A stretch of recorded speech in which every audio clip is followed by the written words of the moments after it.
Donc, ouverture de Hornet Leader et de ses extensions. Donc, on a Hornet Leader Carrière Air Opération, donc la version de 2010. L'extension Cthulhu qui est sortie en 2013. Et l'extension 1 qui vient tout juste de sortir en KS. Donc, on a donc une belle boîte. Le livre de règles, sachant que la version que j'ai actuellement, c'était celle de 2005 qu'on achetait en PDF, que j'ai imprimé. Donc, beau livre de règles, qui a exactement la même chose qu'avant, donc avec des modifs sûrement d'équipement, les missiles, les armes, et un exemple de partie. Une petite feuille de référence.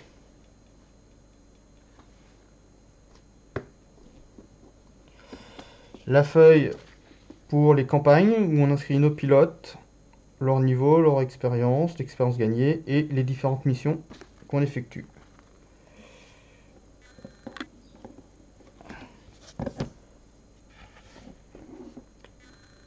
La zone de combat, donc une belle zone de combat en carton, bien jolie, avec même style que Warfighter. Et de ce côté-là, on a toutes les phases d'action.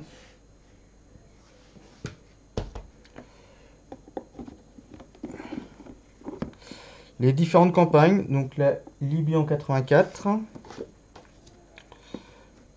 Nord-Atlantique en 86, Troisième Guerre mondiale, l'Irak en 91, donc on a aussi une campagne dans Apache Leader, la défense d'Israël en 2001, la Syrie en 2004, Taïwan en 2008, donc toutes ces missions sont sur des feuilles bien cartonnées, Corée du Nord en 2011, l'Iran en 2014. On a aussi donc 4 planches de pions. Donc on a ici des bombes normales, des missiles RR, avec de l'autre côté donc deux petites de bombes normales, avec des missiles RR, donc d'autres versions. Ici on a donc d'autres missiles RR, des missiles air-sol, différents types de missiles air-sol, des bombes guidage laser en bas, et de l'autre côté donc notamment le Phoenix, des pods de contre-mesure et d'autres missiles air-sol avec d'autres bombes guidées laser air-sol. Donc les pilotes, donc chaque pilote a bien sûr son marqueur, version haute altitude, version basse altitude.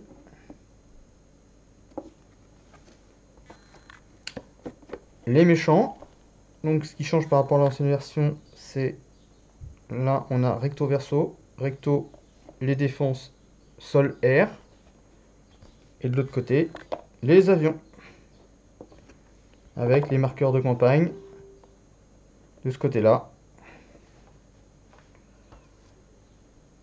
Au niveau avion, donc on a beaucoup de cartes, 350, un peu plus de 350, donc avec les différents avions. Donc à chaque fois, chaque pilote aura 6 niveaux d'expérience, donc 3 cartes, parce qu'elles sont recto verso, 3 cartes par pilote. Donc là, le A6, le A7 Corsair 2, donc qui est déjà un vieil avion, avec à chaque fois sur le côté les années ici. Là on voit mal, mais ça permet de les utiliser selon les campagnes. Le arrière 2, anglais.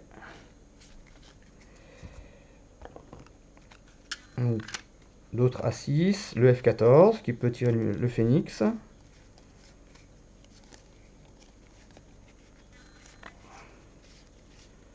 Donc le 18, FA18 Hornet. Donc ça c'est la version améliorée, le F. À partir de 2001.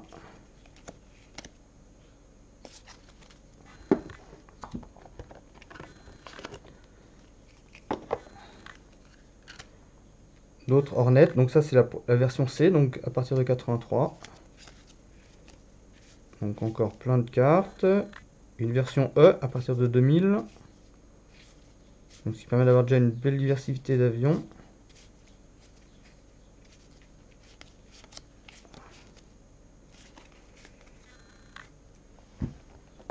Alors, des avions un peu moins classiques.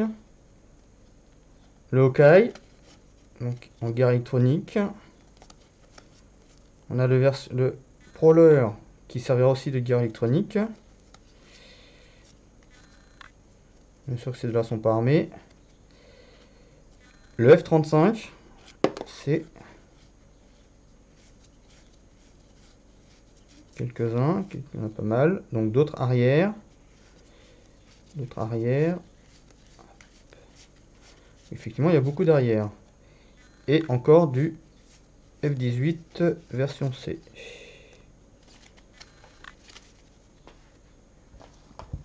On a ensuite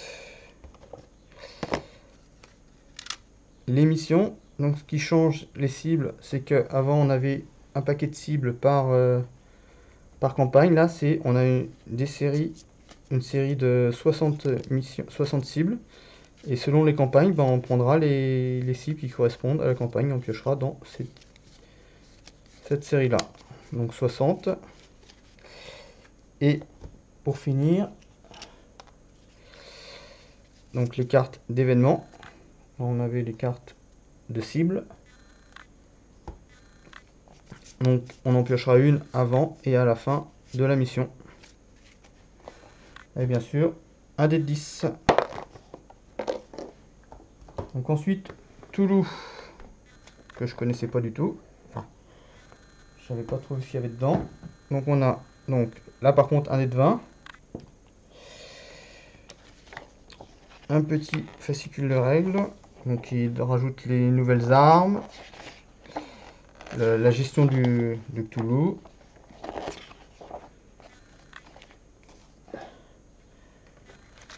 Une feuille pour les campagnes, qui ressemble à l'autre. Ensuite les campagnes, donc on a une campagne, deuxième campagne, une troisième campagne et une quatrième campagne,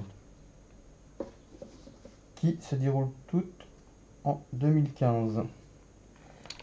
Deux planches de pions, donc les nouveaux pions pour Toulouse.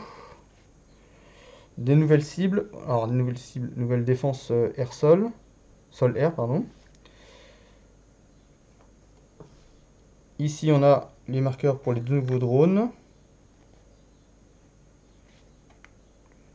Et bien sûr de ce côté-là, de nouvelles armes, donc utilisables sur les autres. Donc on a la carte donc, du drone, MQ-47A. Donc des cartes d'événements qui sont donc pour cette campagne, pour les campagnes Toulouse. Et donc les cartes de cible qui sont bien sûr spécifiques à Toulouse. Donc numérotées aussi de 61 à 104. Qui suivent celle de la boîte de base. Ensuite, donc l'extension qui vient tout juste de paraître. La numéro 1 avec donc deux nouveaux avions. Donc on a le KC-130 Hercule et un nouveau drone M9 4C Triton. Puis un avion que je connaissais pas du tout avant d'avoir découvert dans le jeu, l'OV-10 Bronco qui servait pour les forces spéciales et la CIA en attaque au sol et en reconnaissance. Et deux nouveaux pilotes F-14, F-14. Encore de nouveaux pilotes, donc là c'est pas des F4, le FA-18, A6, F-14. Voilà, donc ça c'est des nouveaux pilotes. Donc, avec 60 nouvelles cibles, donc même numérotation donc de 1 à 60, donc ils doivent remplacer du coup les autres dans certaines missions, telle campagne.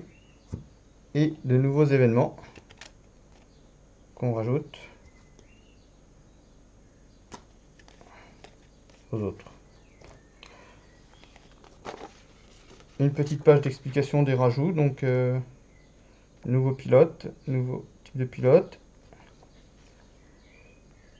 les nouveaux avions, des nouveaux marqueurs, parce qu'on a rajouté des compétences dans le jeu. Donc la liste des compétences qui sont rajoutées. Donc on doit pouvoir acheter avec l'expérience. Et donc les campagnes. Donc la Syrie en 2013. L'Antarctique en 99. La Yougoslavie en 99. Le Liban en 83. Et la Troisième Guerre mondiale dans l'Atlantique Nord en 80. Et donc une planche de pion avec les compétences, donc les nouveaux avions, donc les nouveaux avions de ce côté-là, les nouveaux pilotes, les nouveaux marqueurs, encore donc les nouveaux avions, et de l'autre côté, donc on a toujours la même chose.